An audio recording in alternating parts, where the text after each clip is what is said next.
I open my heart and I open my whole being to Spirit.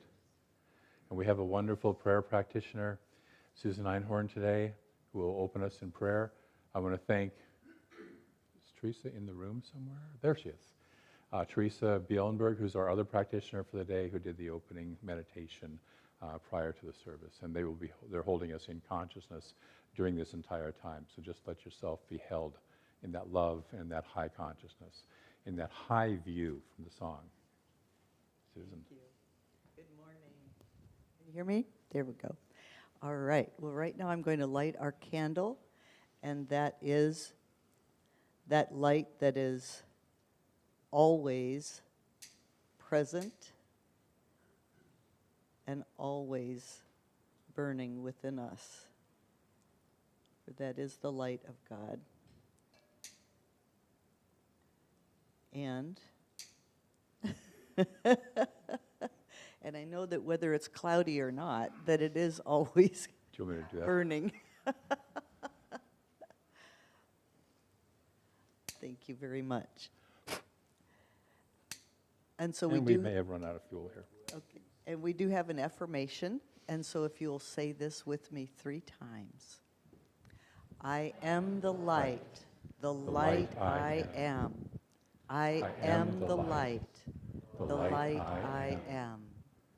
I am the light, the light I am. And just breathe that in.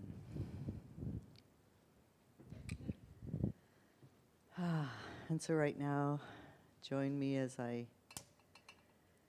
open myself to Spirit and speak this truth.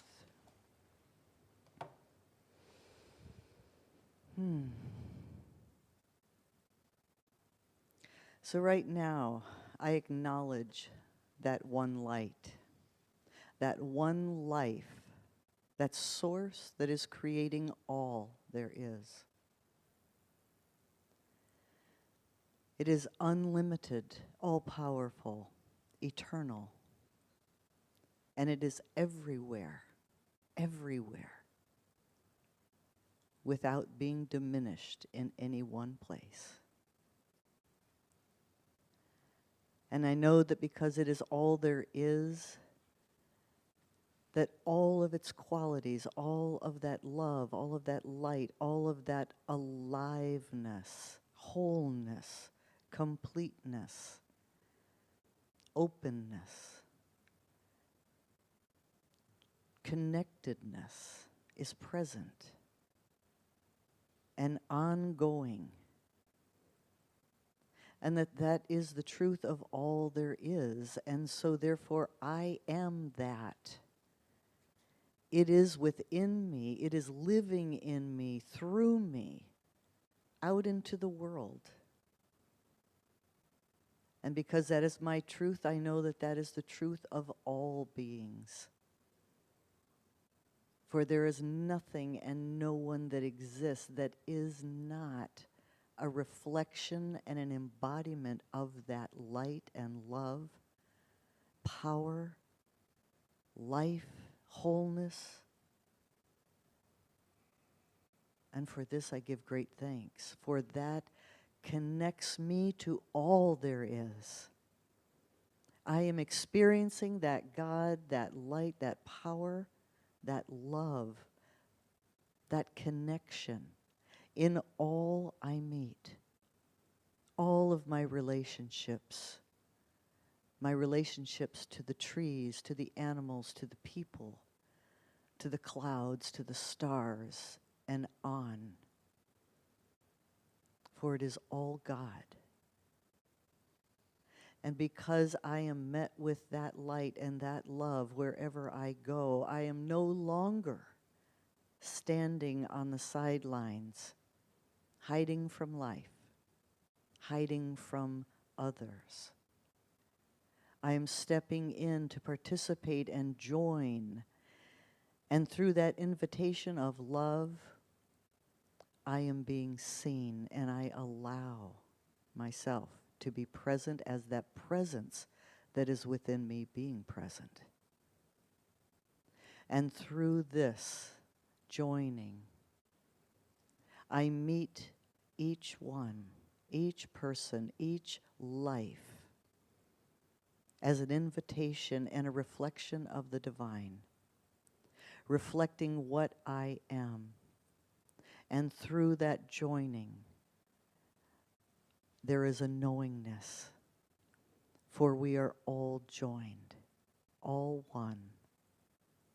And that you know me and I know you as that light and that divine love. That you are whole and complete, just as I am. And that you are perfect, just as God is. And so this fills me with joy and the gladness of community, the gladness of family and others. And so I open to receive that oneness in every way, in every moment.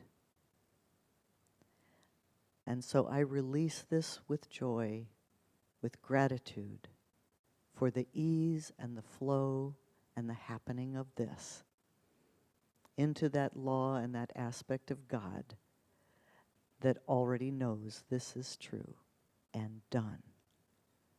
And so it is. And so we'll have 2 minutes of silent reflection, and we'll be brought back with our sacred music.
You know, we had a little lesson this morning in candle lighting.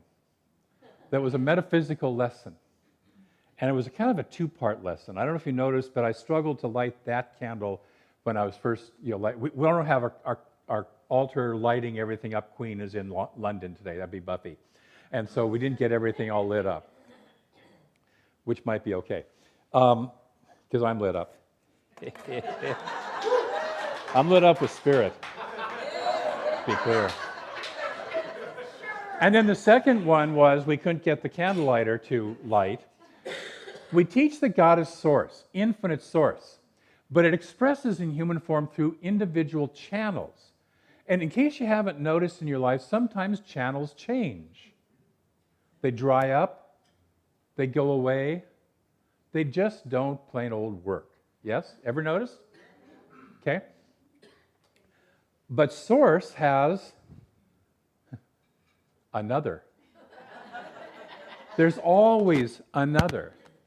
I remember that out of, I think it was the second of the Star Wars movies where Yoda says to Obi-Wan, there is another, when they think that Luke might get killed off. This candle demonstrates the fact that sometimes we have to adjust our wick, because that wick was buried down into the wax and it wasn't going to light. And so I had to go in there and kind of fish it out. And sometimes we have to go within and fish out our ability to receive, because it's been buried. Yes? So I just wanted to call that out. We're going to talk about that a little bit during our talk. But to call that out, to pay attention to, am I locked into one channel? And if it doesn't work, I'm trying to get it to work, I'm trying to get it to work, I'm trying to get it to work, which is sort of like the fly banging against the closed window while there's an open window right next to it. And we can get like that. Well, I don't know about we. I can get like that, and I have been like that in my life sometimes. I bet you at least one other person in this room has been like that. And we also sometimes need to do some internal opening up our wick to be lit. So speaking of lighting, did you want to say something? I was going to say, and there was also a manifestation of support and help. Yes, and so Susan mentioned, because those on our YouTube group can hear us, is there was the manifestation of support and help. And that also is an aspect of spirit. It always shows up as help and support. As I said last week, quoting Dumbledore, help will always be given at Hogwarts to those who ask. So today we're looking at our Advent candle. We're looking at the third Sunday of Advent. The first Sunday was hope. The second Sunday was the peace that comes out of faith. The third Sunday, you'll notice, is a little different color. It's the rose candle. And if we were in the Catholic Church or the Episcopal Church or one of those more traditional churches, today is what's known as Gaudete Sunday. And Gaudete is the Latin word for rejoice, and it comes from the opening reading in the liturgy for today, which is from Paul in his letter to the Philippians, and this is Paul at his bubbly best. He says, rejoice in spirit always, and again I say, rejoice. Yes? And he says, let your humility be known to all. Spirit is at hand. And that humility thing seems to be a little slightly odd thing in that. But humility is when we are open to Spirit. Humility is when we get what Emerson calls our bloated nothingness out of the way of the flow of the divine circuits.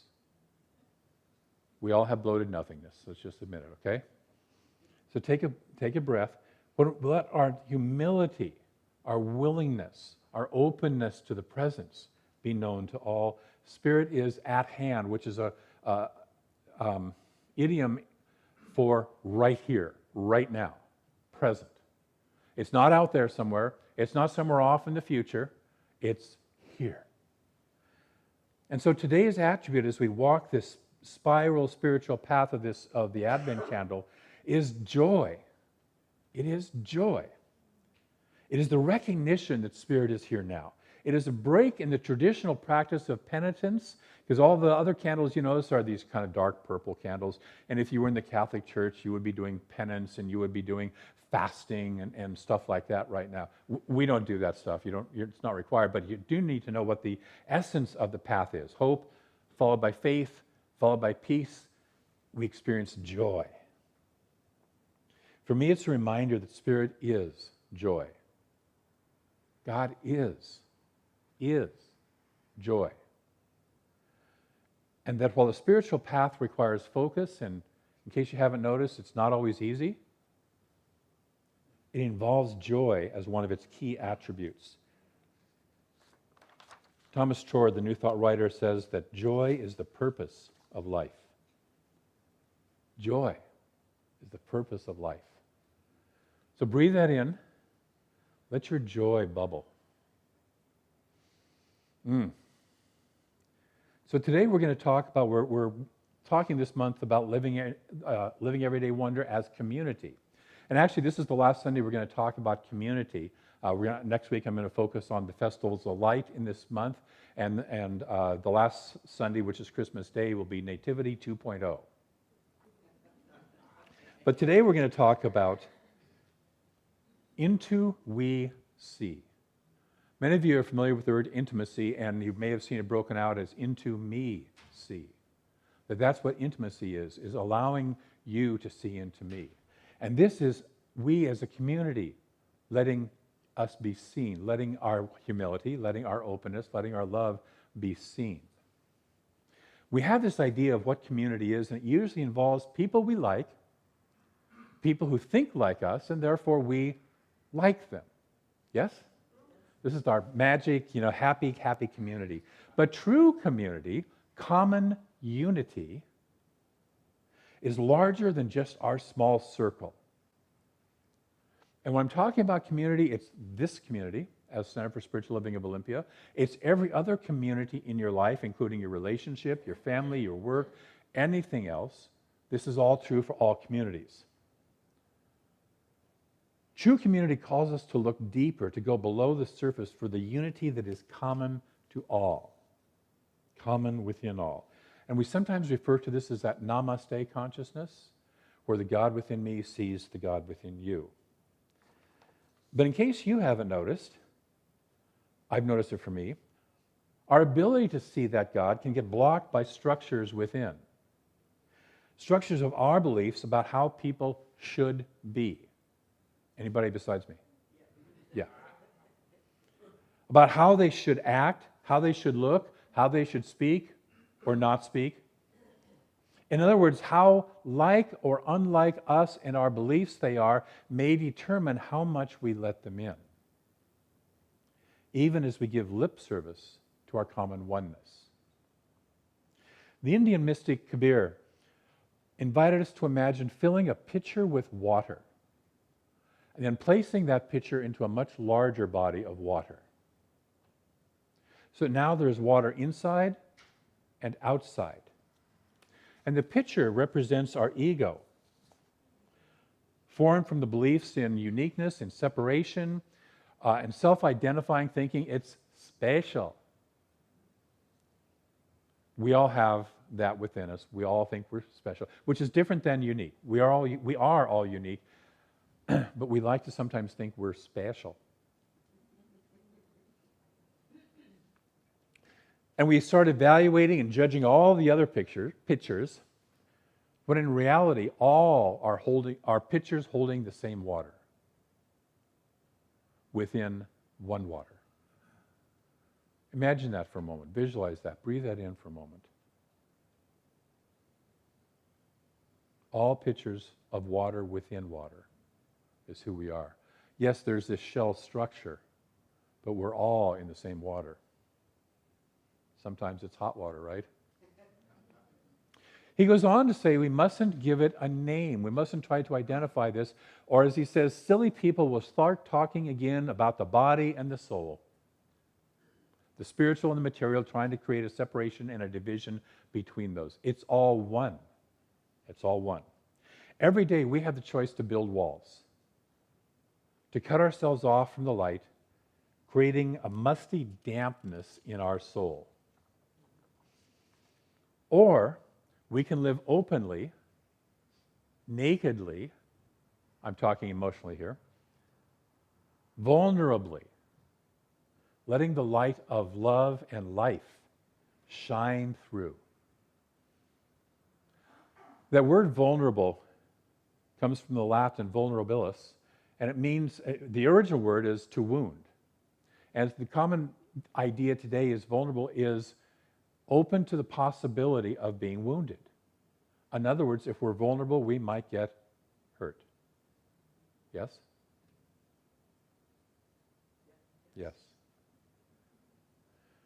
And we've all been wounded in our core desire to love and be loved, to give and receive love. And we daily face the choice to hide inside our pain or to recommit to the core of our truth that we are love, immersed in love. Like I talked about in the lesson from the candle, sometimes the individual channels don't work out, and we can feel hurt and pain about that. And we can feel that, and at the same time recognize we are still immersed. We are love immersed in love. And to remember that as we go through. Mark Nepo, in his book, The Book of Awakening, says, the heart is a strong shore, and the ocean has many moods. We can take what the ocean throws at us because we are strong, because we are grounded in this strength. Our hearts suffer the nicks of erosion and yet are strong enough to continue being love. I want to read from that same book. He kind of inspired me this week on the talk. Most of us, including myself included, live behind walls that were started by others and finished by ourselves. Isn't that a great line? You know, last week I talked about that we might push each other's buttons, but we didn't install each other's buttons. The truth is, we didn't install our own buttons either. They were installed within us. We've just maintained and finished them. So most of us, including myself, live behind walls that were started by others and finished by ourselves.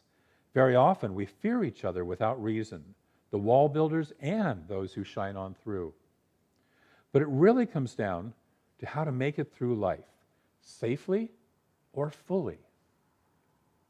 I confess this comes from one who struggles to shine on through, but in the end, not being touched by life is not that safe after all.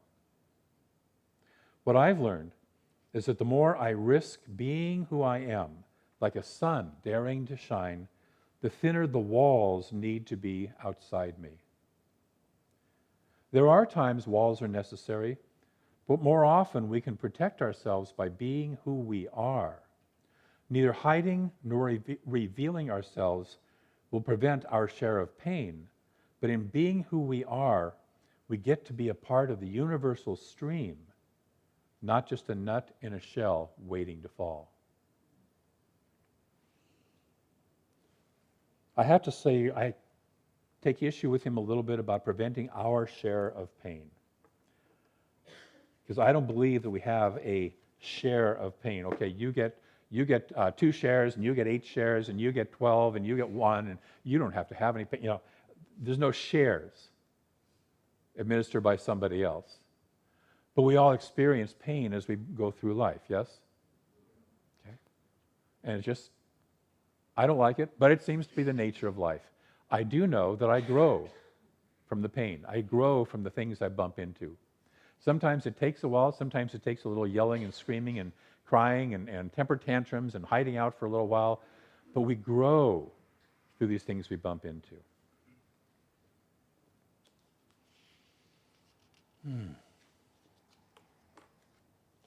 I also want to do another reading from that same book. It's actually the next day's reading.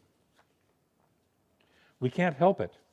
We make too much of where we end and where others begin, yet only after declaring healthy boundaries can we discover and experience the true common water of spirit that Kabir talks about. It can be confusing, but though we are not always eloquent or clear in what comes out, everyone is clear as water in the source place where mind and heart start as one. It helps to remember that despite all our struggles for identity, despite the weight of living, there is an irrepressible ounce of spirit in each of us, a wellspring we carry within that can be blocked but not contained. It emanates to all beings as the longing for love and peace. When opening our longing, our honest want for love, we open the fountainhead of spirit. And then, like Kabir's picture, we are water living in water, love living in love, a small thing alive in a big thing, and a breath inside the wind.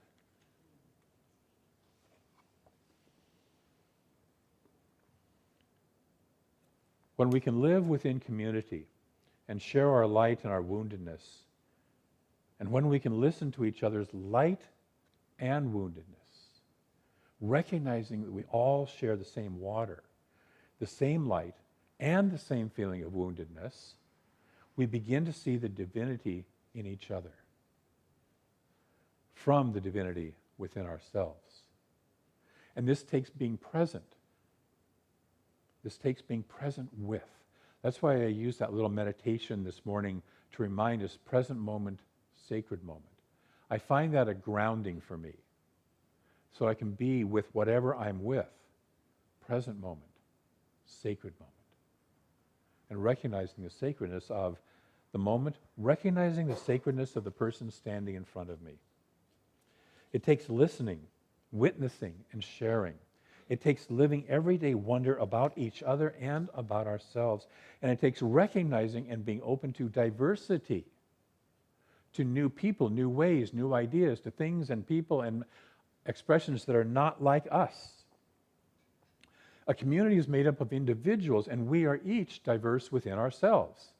We each have parts that we love and aspects of ourselves that we struggle to love, yes? So we have this diversity already internalized as us. As we learn to love and be at peace with all of our own diversity within, we can love and be at peace with the diversity of those around us, appreciating uniqueness and being open to the gifts being brought, while also recognizing our one water, our oneness, our wholeness. A community like ours can become a club for members only. Take a breath. Closed off to the new and not seeing through the eyes of newcomers. Locked behind the walls of, we've always done it this way.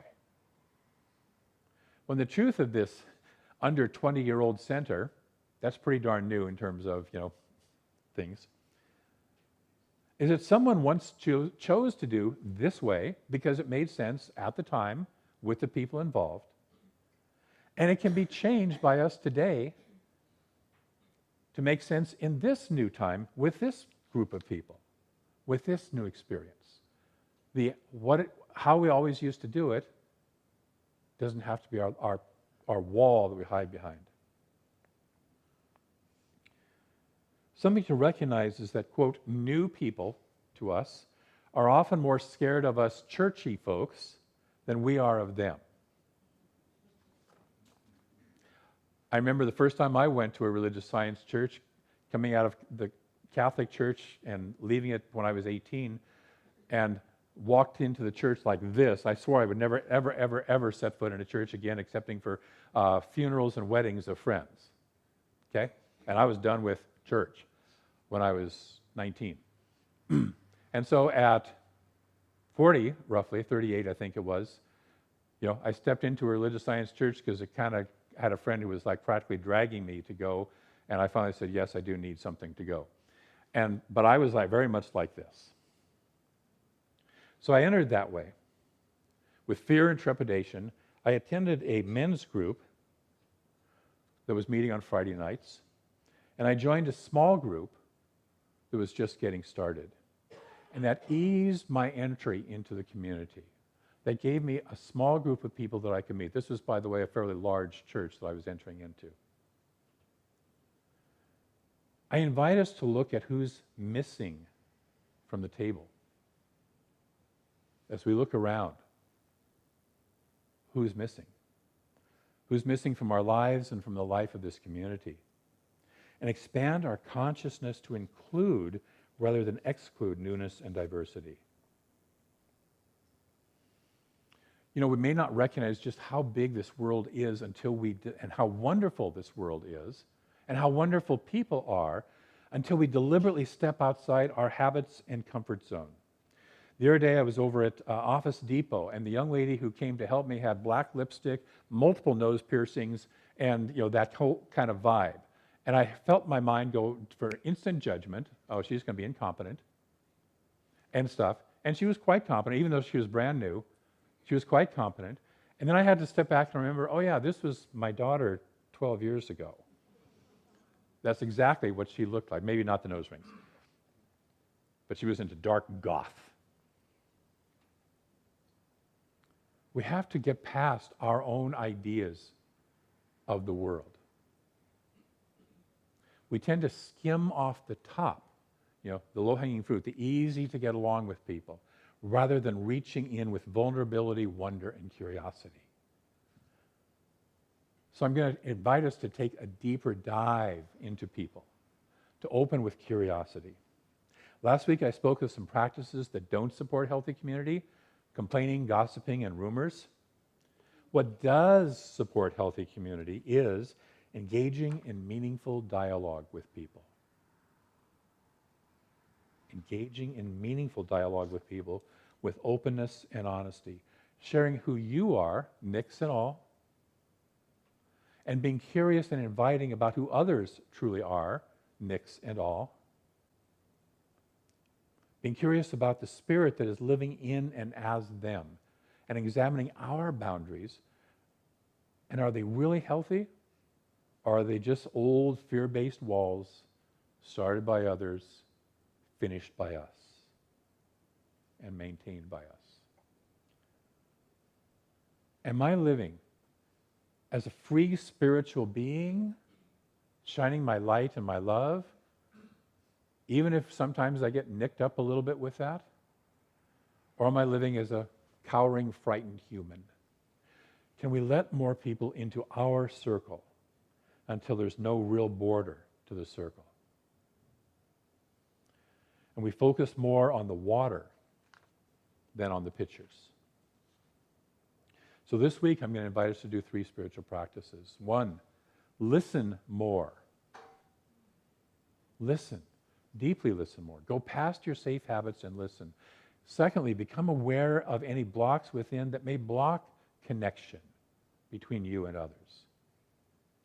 You know, I just noticed recently, actually I've known it for a while, but I noticed that I tend to keep busy, to use keeping busy as a way to not connect.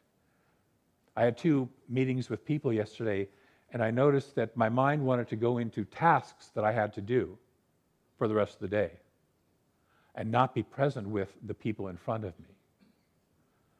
And it was powerful for me to use that present moment, sacred moment connection to bring myself back out of that and be present with this divine being that is sitting in front of me. So notice your blocks. Notice what you do to avoid having a really deep experience of conversation. And then finally, set an intention of expanding your circle, letting more people in, and experience joy while doing so. So that's our 3 practices. Listen more, figure out what's in the way of your listening, and set an intention to expand. Are we good with that for this week? And beyond? And beyond? Yes. Great. So I read the reading that I was going to close with already, but I will just simply do the last part of that.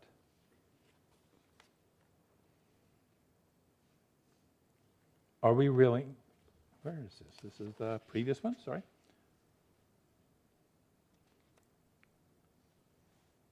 Are we willing to be who we are?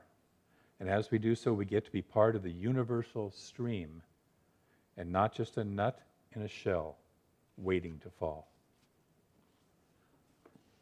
We have an affirmation. And please say this a couple times with me. I open to seeing spirit in everyone. One more. I open to seeing spirit in everyone. And so it is. And Brent and Amy have a lovely song for us. Thank you.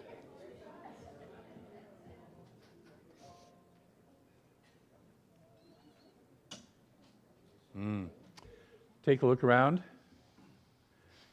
at the faces of love, the faces of infinite spirit, at the pitchers of water in the water.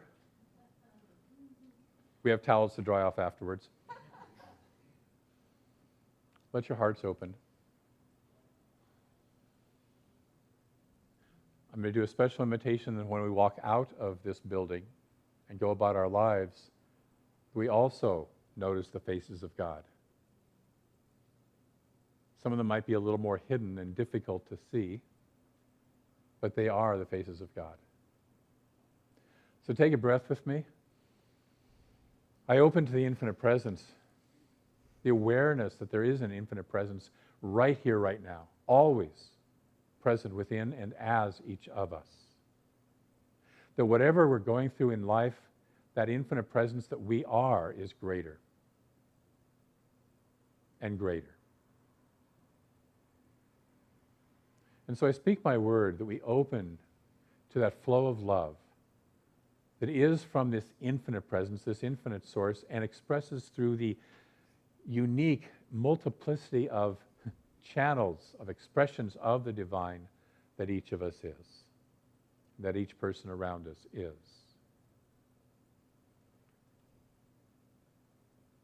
We sometimes put on sunglasses because they're so bright, and sometimes we have to put on our own little flashlight glasses to see into the darkness of the other person, but still it is divine shining back at us.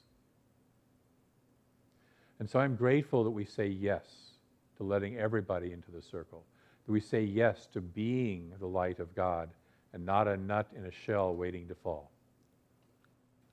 In that gratitude, I release this word into a law that moves into form and experience and expression in, through, and as our lives right here and right now. So it does, so we are, and so it is. We have a song to close with.